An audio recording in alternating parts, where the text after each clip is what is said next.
is in front of your screen. Economies of scale versus economies of scope. बहुत important topic है और ये अक्सर ही एग्जाम में भी आता है, तो इसको आपने देखना है कि इकोनॉमीज ऑफ स्केल और इकोनॉमीज ऑफ स्कोप में क्या डिफरेंस है। ठीक है, तो चले हम स्टार्ट करते हैं इसको one by one, economies of scale और इकोनॉमीज ऑफ स्कोप को वन बाय वन समझने की कोशिश करते हैं। उससे पहले कुछ बेसिक कॉन्सेप्ट्स हैं, इनको अगर आप देख लें इंट्रोडक्शन में। सबसे पहले हम इकोनॉमीज की बात करते हैं। तो इकोनॉमीज जो है it's all about the cost effectiveness. Cost effectiveness का मतलब ये है कि आप कितनी कॉस्ट बचाते हैं पर यूनिट के हिसाब से, इसे हम इकोनॉमीज कहते हैं। लफ्ज इकोनॉमी से इकोनॉमीज निकला है। ठीक है, अगर हम स्केल की बात करें तो it's all about the benefit gained by the production of larger volume of a product. जब बड़े स्केल पे लोग प्रोडक्शन करते हैं, चीजों को बनाते हैं, तो डेफिनेटली उनको बेनिफिट होता है उसमें पर यूनिट के हिसाब से, इसे हम स्केल कहते हैं। इसी तरह हम स्कोप की बात करें तो it is linked to the benefits gained by producing a wide variety of products by efficiently utilizing the same operation. Operation वही इस्तेमाल होते हैं लेकिन रिसोर्सिस को एफिशिएंटली, अक्लमंदाना तरीके से, बेहतर तरीके से उनको इस्तेमाल किया जाता है और उससे बेनिफिट लिया जाता है। तो ये इन तीन टर्म्स के मीनिंग्स थे, इकोनॉमीज के, स्केल के और स्कोप के। Hope so you understand about these three concepts. अगर ये कॉन्सेप्ट्स आपको समझ आए तो हम आगे फॉरवर्ड चलते हैं। जी क्लियर है? Yes sir. आपने बेशक आप माइक ओपन रखें। ठीक है, ये जो कॉन्सेप्ट्स हैं इकोनॉमीज ऑफ स्केल जो है, अब हम फर्दर इसकी तरफ चलते हैं, इकोनॉमीज ऑफ स्केल की तरफ। तो हम इसमें देखते हैं कि इकोनॉमीज ऑफ स्केल क्या है। सबसे पहले हम इनको सेपरेटली डिस्कस करते हैं। जब सेपरेटली हमें इनके मीनिंग्स क्लियर होंगे तो इंशाल्लाह फिर हम इसका डिफरेंस भी देखेंगे टेक्निकल टर्म्स के ऊपर। Now first of all, look at what are the economies of scale. More units of goods or service produced on a larger scale. मतलब किसी भी चीज के ज्यादा से ज्यादा यूनिट्स जो हैं वो प्रोड्यूस किए जाते हैं ग्रेटर स्केल पे या लार्ज स्केल पे प्रोड्यूस जब हम करते हैं विद लेस इनपुट्स कॉस्ट, उसमें हम इनपुट कॉस्ट जो है वो कम लगाते हैं। Economies of scale are said to be achieved. तो तब क्या होता है कि हमें इकोनॉमीज ऑफ स्केल हासिल होता है। Alternatively this means that as a company grows and production units increase, a company will have a better chance to decrease its cost. जैसे कंपनी ग्रो करती है और कुछ एक्सपीरियंसेस सीख लेती है तो फिर वो अपनी कॉस्ट को या पर यूनिट कॉस्ट को डिक्रीज करने का उसे चांस मिलता है। The term economies of scale refers to a situation where cost of producing one unit of a good or service decreases as the volume of production increases. जैसे ही मतलब economies of scale simply words में हम ये कह सकते हैं कि जैसे वॉल्यूम ऑफ प्रोडक्शन बढ़ता है तो पर यूनिट के हिसाब से जब कॉस्ट रिड्यूस होती है पर यूनिट के हिसाब से, तो ऐसी सिचुएशन को हम इकोनॉमीज ऑफ स्केल का नाम देते हैं। तो is it clear to you all? Yes clear sir. Okay, it's mean कि आपने इकोनॉमीज ऑफ स्केल को समझ लिया कि वो क्या करना चाहता है। लेकिन अगर अभी तक आपको इसके बारे में नहीं पता चला तो I want to show you an example. Over here there are two scales, examples of two scales, scale A and scale B. Look at scale A, capital units 5, land units 3, labor units 4 and output is 100 units. And look at scale B, capital units 10, land units 6, labor units 8 and output is 300. So what will be total cost and average cost when information has been given over here? यहाँ पे कह रहा है कि capital की जो cost है वो per unit की ₹5 है, तो कैपिटल की जो कॉस्ट है वो कितना हो जाएगा? 5 यूनिट है उसके, अगर हम ए स्केल की बात करें उसके 5 जो यूनिट्स हैं और 5 उसकी प्राइस है 1 यूनिट की, तो कैपिटल की जो कॉस्ट है वो हमारे पास कितनी आ जाएगी? 25, यही आएगी ना। इसी तरह अगर हम लैंड की बात करें तो कह रहा है कि जो लैंड है उसकी प्राइस है 8, ठीक है, तो उसके यूनिट्स कितने लगाए जा रहे हैं? 3 यूनिट लगाए जा रहे हैं। तो प्लस जो आपके पास लैंड होगी, लैंड की आपकी कॉस्ट आ जाएगी 24। ठीक हो गया। इसी तरह लेबर है, लेबर की कॉस्ट वो कह रहा है कि 2 है, 4 लेबर है और ₹2 उसकी कॉस्ट है। तो लेबर जो है उसका अगर हम एक्सपेंस निकालें स्केल ए में तो 4 2 कितना होता है 8। अब देखिए आप 25 और 24 को ऐड करें तो क्या बनता है 49, और 49 में अगर 8 ऐड करें तो टोटल कॉस्ट कितनी आ जाती है 49 में अगर हम 8 ऐड करते हैं तो क्या कॉस्ट आ जाती है टोटल 47 57 नहीं आती 57 यस यस 57। इसी तरह हम स्केल बी की बात करते हैं। स्केल बी में 10 यूनिट है और 10 का मतलब क्या है कि कैपिटल की कॉस्ट कितनी आ जाएगी 5 से मल्टीप्लाई करें तो कितनी कॉस्ट आ जाएगी 50 कैपिटल की कॉस्ट। ठीक है। इसी तरह अगर हम स्केल बी के अंदर अगर हम लैंड की कॉस्ट निकालें तो 8 6 सर कितना होगा 48। इसी तरह हम लेबर की कॉस्ट निकालें तो लेबर इसके 8 है, 2 से मल्टीप्लाई करके लेबर की कॉस्ट आ जाएगी 16। कितनी आ जाएगी 16। अब आप 48 और 50 को अगर ऐड करते हैं तो क्या बनेगा आपके पास 98। 98 में 16 ऐड कर दें, तीनों को ऐड करें जरा क्या आ रहा है, तीनों को ऐड करें क्या आ रहा है 4 114 114 114 टोटल कॉस्ट आ गई। अब अगर आप इसकी एवरेज कॉस्ट निकालते हैं तो एवरेज कॉस्ट स्केल बी की ज्यादा आएगी या फिर स्केल ए की ज्यादा आएगी, आप बताएं जरा इसकी एवरेज कॉस्ट निकाल के मुझे बताएं। Can you calculate average cost. चलें ये देखें एवरेज कॉस्ट आपकी स्क्रीन पे एवरेज कॉस्ट आ रही है। आपने अब टोटल कॉस्ट को नहीं देखना, टोटल कॉस्ट तो स्केल के हिसाब से है ना, आपने एवरेज कॉस्ट को देखना है। भाई स्केल ए में एवरेज कॉस्ट कितनी आ रही थी, कितनी आ रही है 0.57, और स्केल बी में एवरेज कॉस्ट कितनी आ रही है 0.54। ठीक है। तो जो लार्ज स्केल है वहां पे क्या हासिल हो रहा है, लार्ज स्केल जो है स्केल बी जिसकी बात हम कर रहे हैं वहां पे क्या हमें हासिल हो रहा है इकोनॉमीज ऑफ स्केल, क्योंकि वहां पे हमारी जो एवरेज कॉस्ट है, हमारी जो पर यूनिट कॉस्ट है वो कितनी आ रही है, वो कम आ रही है। ठीक है, 3 पैसे कम आ रही है। तो is it clear to you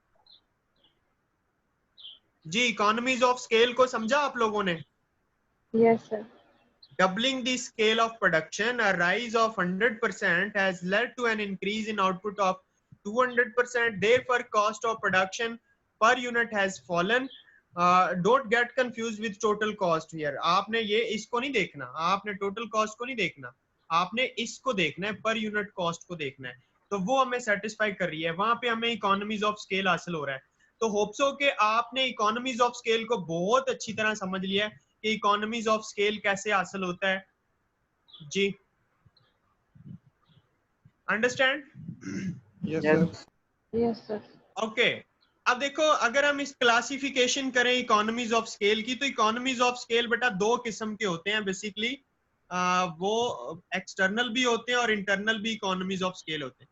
external तो कोई भी हो सकते हैं, एक्सटर्नल तो नेचुरल कैलेमिटीज भी हो सकती हैं, एक्सटर्नल तो फ्लड्स भी हो सकते हैं, एक्सटर्नल तो रेनफॉल भी हो सकती हैं। लेकिन हम यहाँ पे बात कर रहे हैं being manager internal economies of scale की। इंटरनल इकोनॉमीज ऑफ स्केल में लेबर इकोनॉमीज हो सकती हैं कि आप लेबर को कम पे करें, टेक्निकल इकोनॉमीज हो सकती हैं कि आप अच्छी टेक्नोलॉजी इस्तेमाल करें जो रॉ मटेरियल को कम वेस्ट करती हैं, मैनेजरियल इकोनॉमीज हो सकती हैं कि आपकी मैनेजरियल कॉस्ट कम आए, आप कम स्टाफ को रखें, मार्केटिंग इकोनॉमीज हो सकती हैं कि आपका जो खर्चा है मार्केटिंग के अंदर वो कम आए, या फाइनेंशियल इकोनॉमीज हो सकती हैं कि आप कम फाइनेंस के साथ अपने सेटअप को सिस्टम को चला सकें। तो ये थी internal economies. Do you understand about the list of internal economies. Yes sir I think so you understand about it. बहुत ही आसान है, बहुत ही सिंपल है, कोई मुश्किल नहीं है। ये अगली स्लाइड को जरा क्विकली देखें। Ways to achieve economies of scale.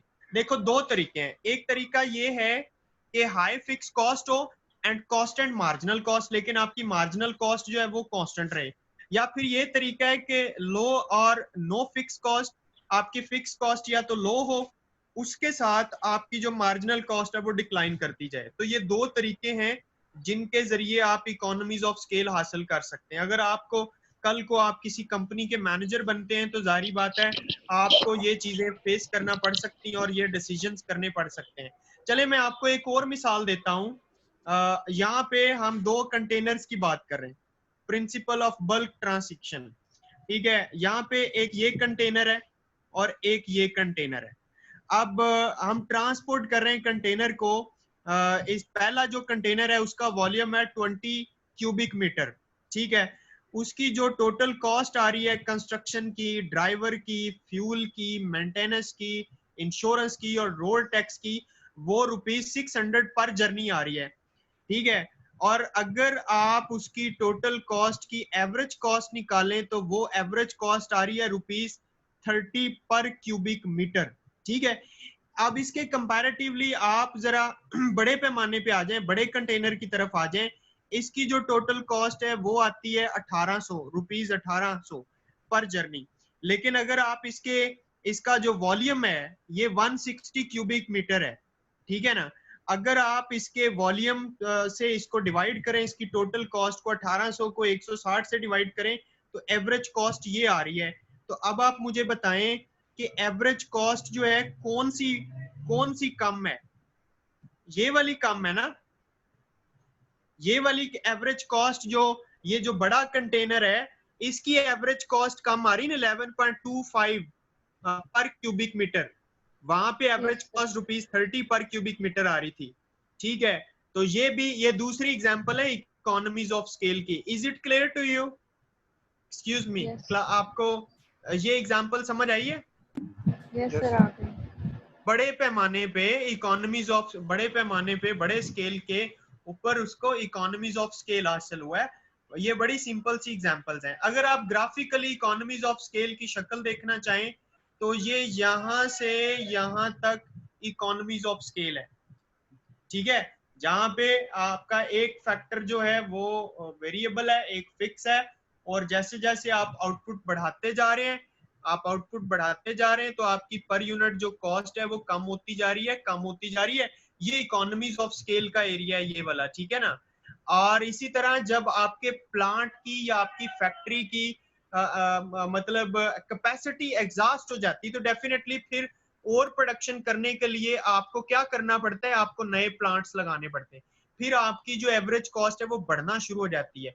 तो जब एवरेज कॉस्ट आपकी बढ़ना शुरू हो जाती है तो उस एरिया को हम कहते हैं डिस इकोनॉमीज ऑफ स्केल। क्या कहते हैं हम उसको?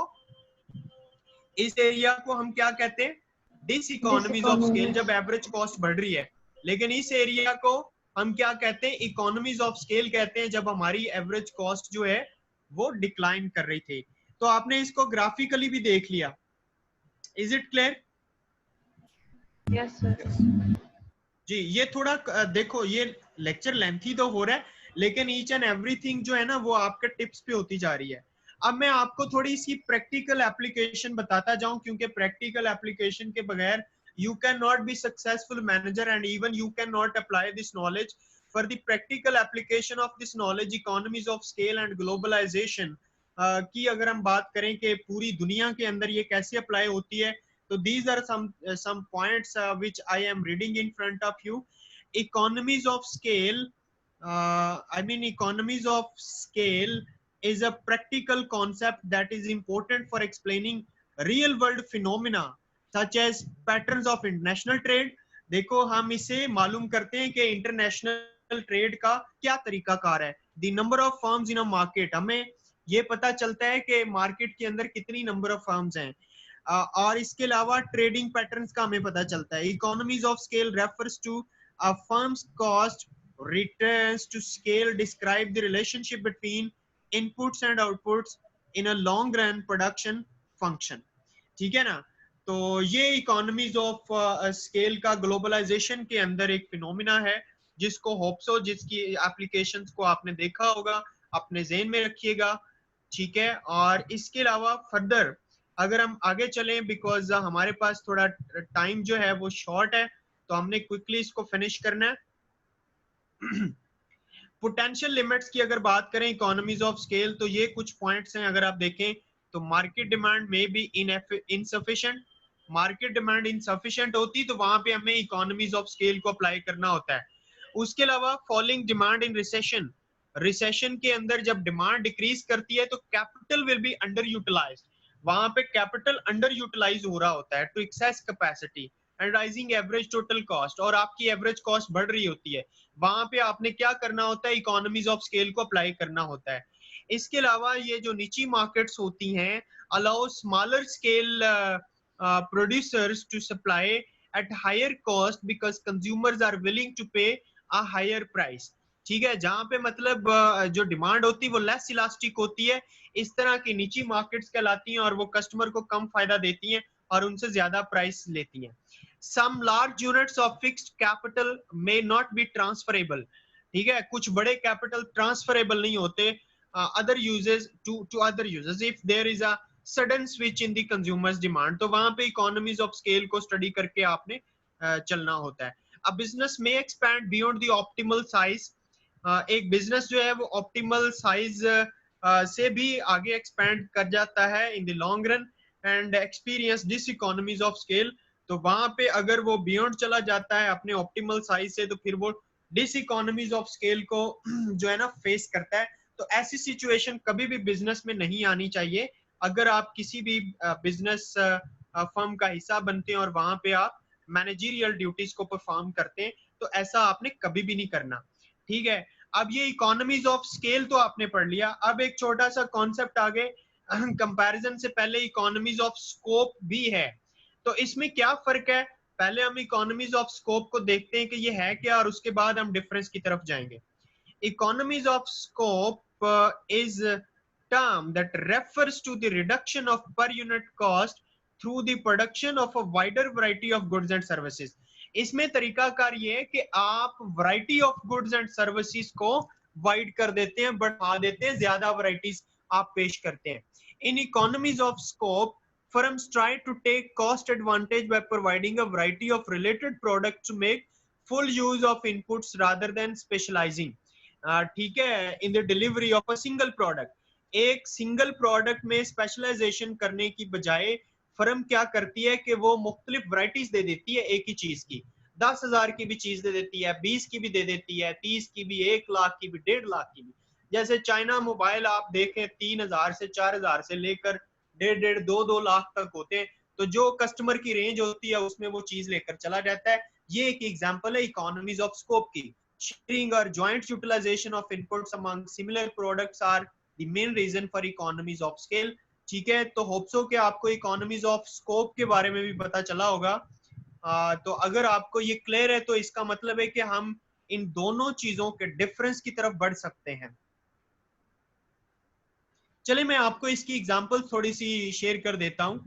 Economies of scope play an important role in firm's decision of what combination of goods to produce, कि कौन कौन सी गुड्स के कॉम्बिनेशंस को प्रोड्यूस करना चाहिए, ये इकोनॉमीज ऑफ स्कोप से पता चलता है।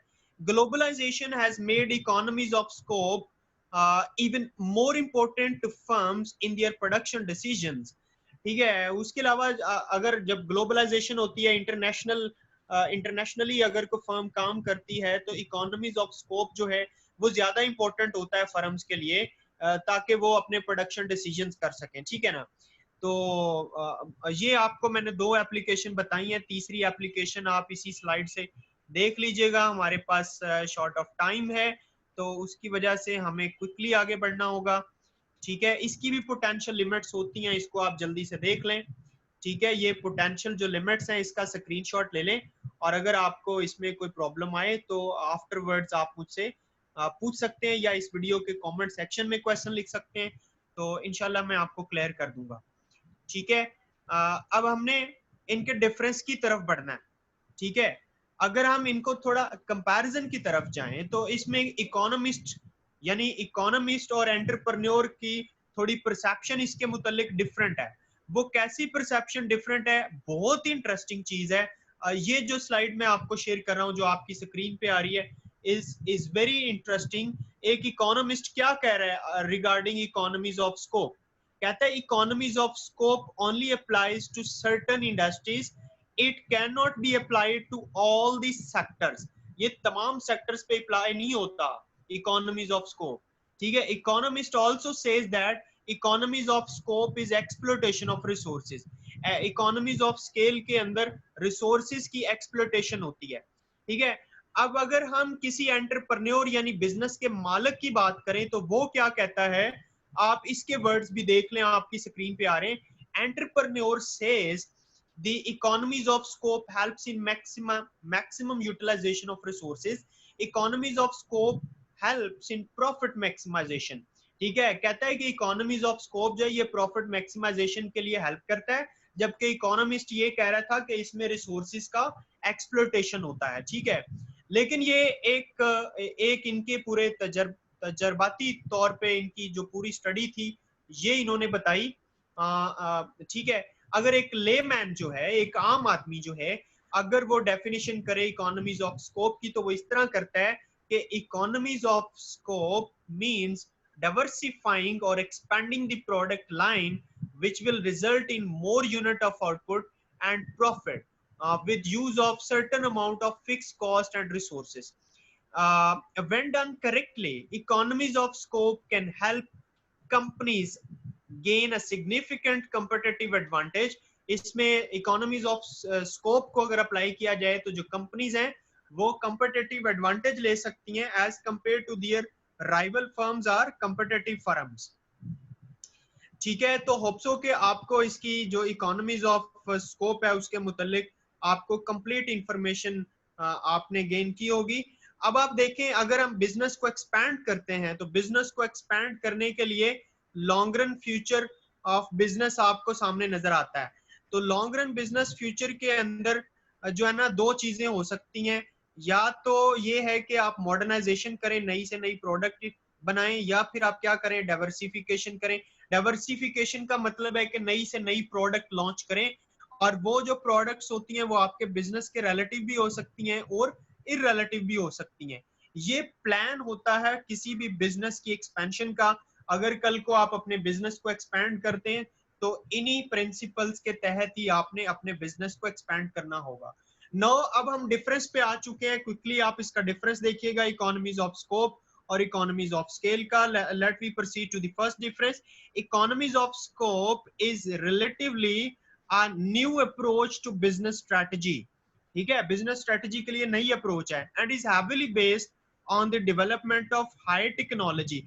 इसके अंदर हाई टेक्नोलॉजी इस्तेमाल होती है, जबकि economies of scale has been known for a long time as a major factor in increasing profitability and contributing to firms other financial and operational ratios, ठीक है। इसमें वो सिर्फ कॉस्ट की ही बचत करता है स्केल को अप्लाई करके। दूसरे डिफरेंस की तरफ हम बढ़े तो economies of scope is a link to benefit gained by producing a wide variety of products by efficiently utilizing the same operation, while economies of scale is about the benefit gained by the production of large volume of product, ठीक है। ये दो differences हैं, और इसी तरह further कुछ छोटे छोटे और डिफरेंसेस हैं जो क्विकली मैं आपके साथ शेयर करने जा रहा हूं, ठीक है। अगर आपका क्वेश्चन कोई होगा तो आप काइंडली अपने माइक्स ओपन रखें और क्वेश्चन भी आप कर सकते हैं। ये देखें, कॉस्ट एडवांटेज फ्रॉम वैरायटी। यहाँ पे इकोनॉमीज ऑफ स्कोप के अंदर हम कॉस्ट एडवांटेज लेते हैं वैरायटी से, मुख्तलिफ चीजों की मुख्तलिफ वैरायटीज देकर, लेकिन इकोनॉमीज ऑफ स्केल में कॉस्ट एडवांटेज लेते हैं फ्रॉम वॉल्यूम ऑफ प्रोडक्ट। ये मतलब प्रोडक्ट का वॉल्यूम ज्यादा करके बड़े स्केल के ऊपर। यहाँ पे जो प्रोडक्ट है, product diversification with same scale of plant, उसी स्केल ऑफ प्लांट के साथ क्या करते हैं, प्रोडक्ट को डाइवर्सिफाई कर लेते हैं, नई प्रोडक्ट लॉन्च कर देते हैं। लेकिन यहाँ पे हम स्टैंडर्डाइजेशन करते हैं। इकोनॉमीज ऑफ स्केल के अंदर लार्जर प्लांट्स को इस्तेमाल किया जाता है, जबकि यहाँ पे इकोनॉमीज ऑफ स्कोप में सेम प्लांट को इस्तेमाल किया जाता है, या इक्विपमेंट प्रोड्यूसिंग मल्टीपल प्रोडक्ट उसको लॉन्च किया जाता है। तो ये कुछ डिफरेंसेस थे। तो is it clear to you the differences between economies of scope and economies of scale? I think so you Yes. understand about it. Yes, sir. Okay. So nice of you. No, I would like to say, you, the students, thank you. I am taking the screenshot of your attendance. You please open your mic, and if you have a question, you please may ask the question. Okay? Otherwise, we have to end this meeting. Okay? Allah Hafiz.